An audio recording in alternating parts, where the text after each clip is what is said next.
Hello everyone and welcome to my channel Y&R Trends. I hope everyone is having a wonderful day. Before we begin, please hit the subscribe button and give this video a thumbs up. Nobody in Genoa City could have imagined the moment. The kind of revelation that completely upends a family and makes everyone reevaluate their preconceived notions. Claire's enigmatic past, who she truly was, where she came from, and why shadows always seemed to follow her, was the subject of rumors for months. The young woman was ready to confront the one moment she had dreamed of since infancy, but never imagined would come to pass. She had spent the most of her life torn between bitter memories and half-truths. As Claire took tentative steps towards the man she now knew without a doubt to be her biological father, Victoria Newman remained motionless, her mouth parted, her eyes sparkling with surprise, and the air in the Newman living room became thick with emotion. Even Victor Newman, the patriarch who was so accustomed to being in charge of every circumstance, appeared to be briefly deprived of authority due to the intense tension that pervaded the room. This was neither a cunning ploy nor a corporate takeover. It was family. Devastating, genuine and raw. Claire's voice quivered as she said his name. Dad. A single word that broke decades of pain, deceit, and estrangement. With a mixture of wonder and shame in his eyes, the guy in front of her, someone Victoria had long thought of as a ghost from her past, reached out. What he was witnessing was unbelievable. The thought that his daughter was lost forever, taken from him by circumstances too bizarre to comprehend, had plagued him for years. Time seemed to halt as Claire's arms encircled him, shaking yet unwavering. That hug's warmth was more than just a reunion. It was atonement. It was an act of forgiveness.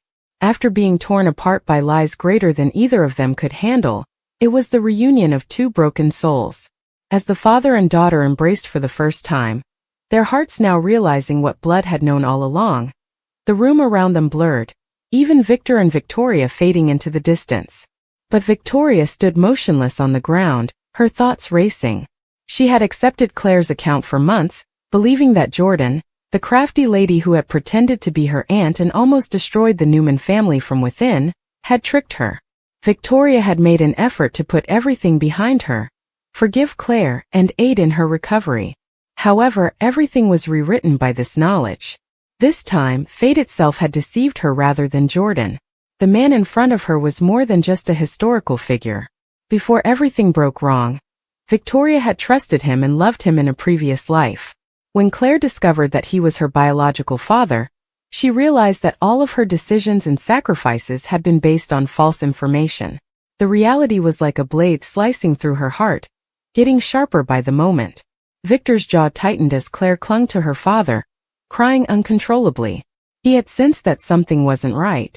When it came to Claire's origins, he had cautioned Victoria months earlier not to get too close, not to let her guard down, and not to trust anyone. However, not even he had anticipated this. Victor Newman was stunned for the first time in years. Victor's gut turned when he learnt that the man in front of them was Claire's biological father. Victor had previously done business with this man and later got into a legendary rivalry with him. He turned to face Victoria, observing how her countenance fluctuated between grief and rage, between maternal instinct and the detached, analytical poise he had taught her. In the Newman living room, the truth had exploded like a bomb, and it was impossible to put the pieces back together in a tidy manner. Why didn't you inform me? At last Victoria spoke, her voice trembling as she glanced from Claire to the man who had just completely upended her world. You knew all along. With a regretful expression, her father gently shook his head. Until recently I was unaware. Victoria, I promise you that I didn't. I believed that she had vanished. The stoic businessman who had built empires and buried foes appeared broken for a brief time as his voice broke on the final syllable. I thought I'd lost her forever. He appeared to be a father who had lost everything and had been granted an unattainable second chance. Victoria's mind raced backward, making connections between experiences that all of a sudden made horrible sense. Claire's eyes had an odd familiarity. The way she had trusted this man out of instinct when they first met. Jordan's actions and their timing were all planned to conceal the truth. You mean to tell me that my daughter, my child, has been living her entire life without knowing her real father because of the lies we were all fed? Victoria gritted her teeth. Trembling with emotion, she raised her voice. With a beseeching expression, Claire turned to face her mother. "Please don't be upset, Mom. I was also unaware. It was just a few days ago that I learned. Until I got the results of the DNA test, I didn't even think it was true. He didn't leave me behind. He was completely unaware of my existence." She spoke rapidly, pleading for Victoria's understanding, saying, "Jordan kept everything from him." As Victoria gazed into her daughter's sorrowful eyes, her breath caught. She wanted to trust her, to embrace her the way she had when Claire was younger, and everything was still straightforward. But how could she, given that one brutal turn of events had completely altered her reality? "Jordan," Victoria muttered, practically spitting the name. "In ways we still don't fully comprehend, that woman ruined our lives. She stole family and took years away from us." Claire continued to hold her father's arm while nodding. She whispered, "But she can't take this away from me anymore. She is unable to remove him." After inhaling deeply, Victor moved ahead. As always, his commanding presence filled the room. "Victoria," he muttered, "the past cannot be altered. However, we may now choose how to handle the truth." Although his remarks were intended to calm Victoria, they instead made her internal conflict worse. The cost of the truth had been catastrophic. After Jordan's upheaval, she had put a lot of effort into rebuilding her life so Claire would have stability and a feeling of community. And suddenly everything had changed once more in an instant. Victoria's kid was more than just her daughter.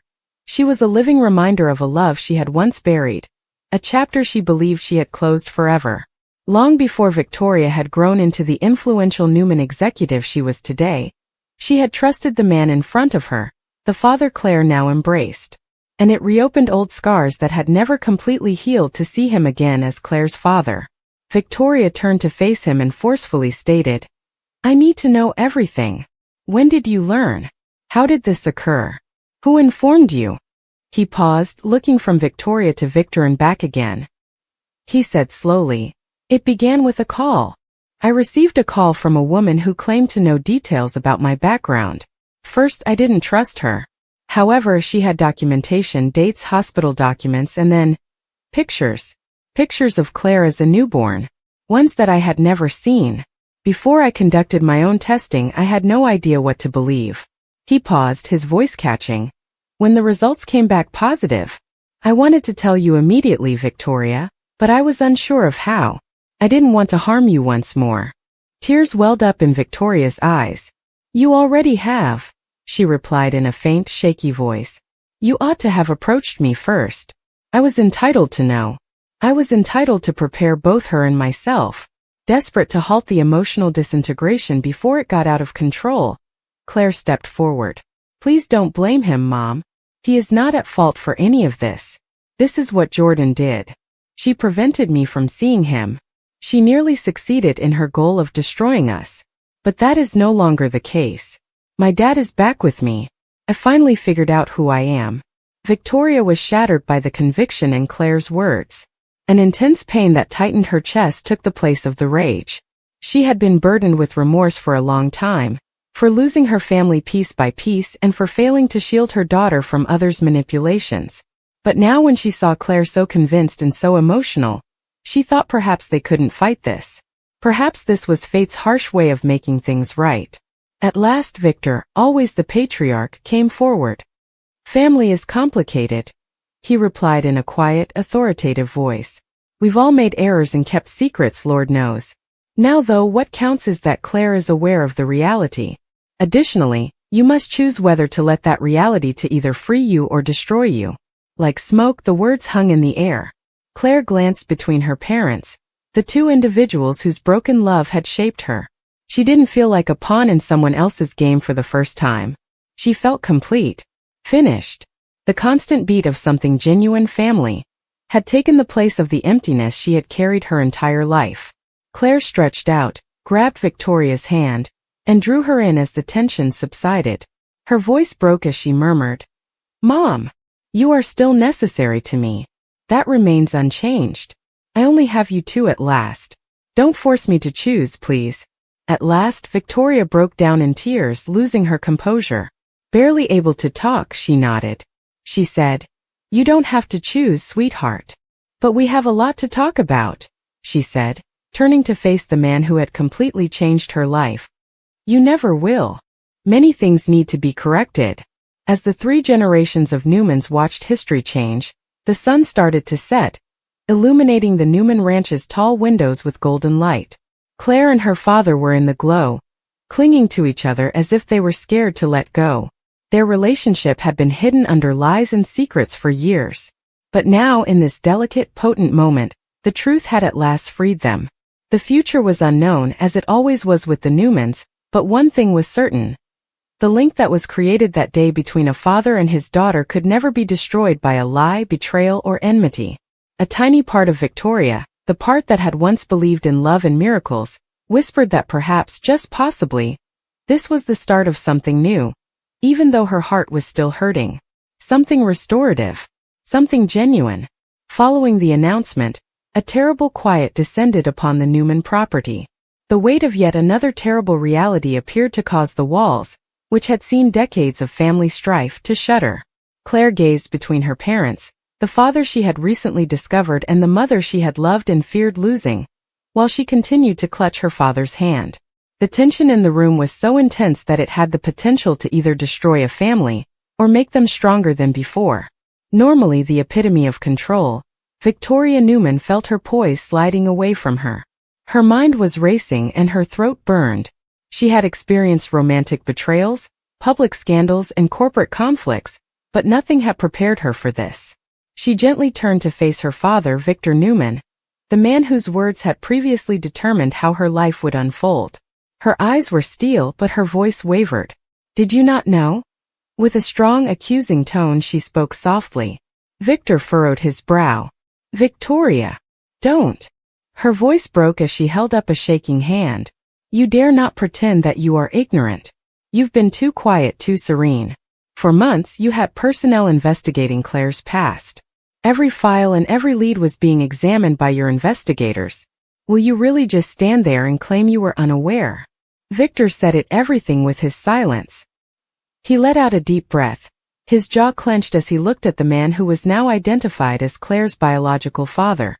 Victor had a little but noticeable hint of shame in his eyes. Claire's eyes snapped to her grandfather as her breath stuck in her throat. You were aware. With tears threatening once again, she whispered. Victor shifted uneasily. I suspected, he finally said in a tired, deep voice. I had no evidence. Not till lately. Victoria moved in closer, her shock giving way to rage. And you didn't consider telling me? Did you not believe that I had a right to know the truth about the father of my own daughter? Victor met her gaze with that characteristic Newman power and firmly answered. I was protecting you. Victoria, you've endured enough.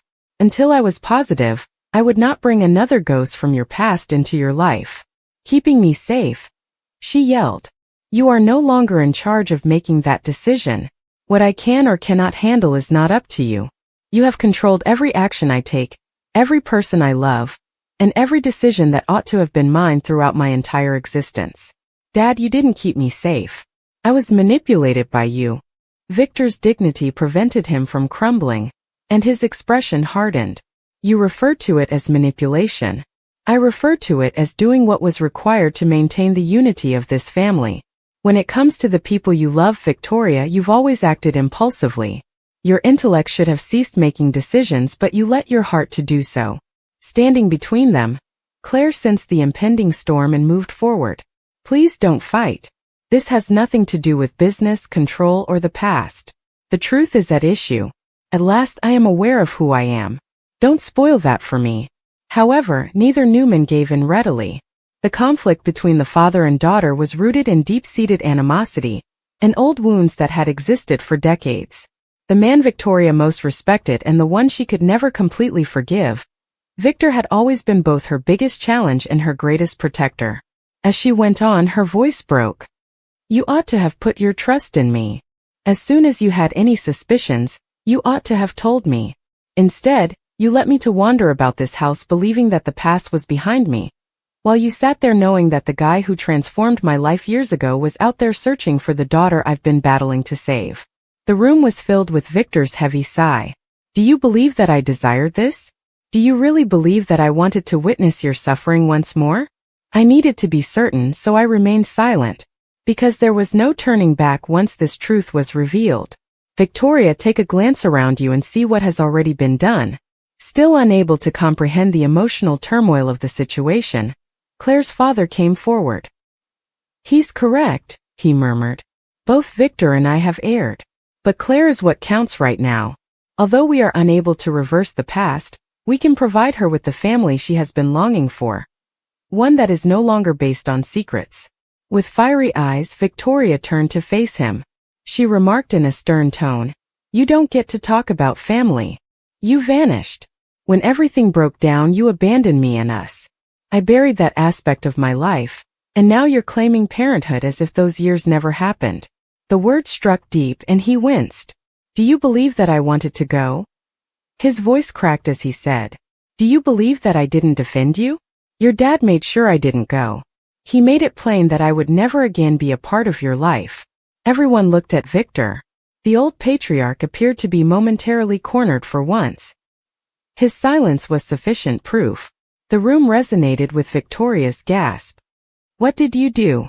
Victor's tone was forceful, yet his countenance was unreadable. "You were a young person. You were in pain. I refused to allow you to ruin your life by being with someone who was unable to keep you safe. Instead of pandemonium, you wanted steadiness. Stability?" Incredulous, Victoria repeated. "My future was stolen by you. You took the father away from my daughter. You are not allowed to defend that." The room shook for the first time, not from rage but from sadness. Claire's world whirled as she glanced between them. "So that's why," she murmured. "I was deprived of everything because of this. Due to pride." With a softer tone, Victor moved forward. "I never intended to harm you, Claire. I acted in your mother's best interest. Right or bad, everything I've ever done has been done for this family." However, tears welled up in Claire's eyes. She muttered, "Sometimes the things you do for family end up destroying it." Everyone fell silent at what she said. Even Victor, who had defeated both personal adversaries and corporate titans, appeared momentarily shaken. Victoria's rage subsided and was replaced by a profound melancholy that lowered her shoulders. "She's correct," Victoria muttered. "Everyone has done things out of love that ultimately cost them everything." A deep, heavy silence descended upon the room. The only sound was the roaring fire, its flames flickering like ghosts of the past. With his speech hardly audible above a whisper, Claire's father drew nearer to Victoria. "You know, I have always loved you. Even after all of this, I was broken by losing you. And I would have done all in my power to locate Claire if I had known she existed and that she was ours." It is intolerable to witness Summer Newman's grief in the meantime. With sorrow and rage in her eyes, she approaches her mother at the Grand Phoenix. "Mom, how could you? How could you assist Victor in destroying the business where I've put so much effort into creating my own?" Phyllis begs her daughter to comprehend that she was merely attempting to reclaim authority and respect. Summer, however, is unable to hear it. She informs her mother that she will no longer support her schemes. "Every bridge you have ever constructed has been destroyed by fire." Summer's remarks wounded worse than any corporate treachery could. "Don't expect me to be the one who rebuilds it for you this time." Phyllis realizes for the first time that she may have lost everything, including her daughter's affection, her work, and her allies. Victor, on the other hand, thinks he has triumphed. However, his kingdom is never as secure as he believes. Nikki is getting more uncomfortable every day. She is sick of his never-ending campaigns and brutal methods, and this most recent action, particularly the use of their grandson as a pawn, disgusts her. "You've turned our family into a weapon," Nikki accuses Victor in one of the scariest exchanges in recent memory. Victor brushes off her warning, but a glimmer of worry appears in his eyes. "And one day that weapon is going to turn on you." Nikki may also be correct. Almost immediately, Noah starts to feel the pressure. Even with Victor's support, Chabot is not trusted by his staff. There are divisions even within the Newman family, and the Abbotts treat him like an intruder. Nick openly challenges the morality of placing Noah in control of an enemy company, while Victoria feels that Victor has erred. Adam smirks and says, "Dad's finally managed to alienate everyone, even the grandkids, enjoying the mayhem for once." Phyllis finds herself in a tight spot, and knows that her only option is to exact retribution. She accesses her laptop by herself in her suite and retrieves encrypted files from Kane's pilfered AI system. Victor is unaware that she kept something there. The code has a backdoor, a weakness that only she can take advantage of. She will grant Victor a war if he desires one. She'll attack him with his own weapon. Phyllis's idea to flip the roles could have unexpected repercussions in the upcoming weeks. There are rumors that she may side with Adam because they are both outsiders in Victor's world.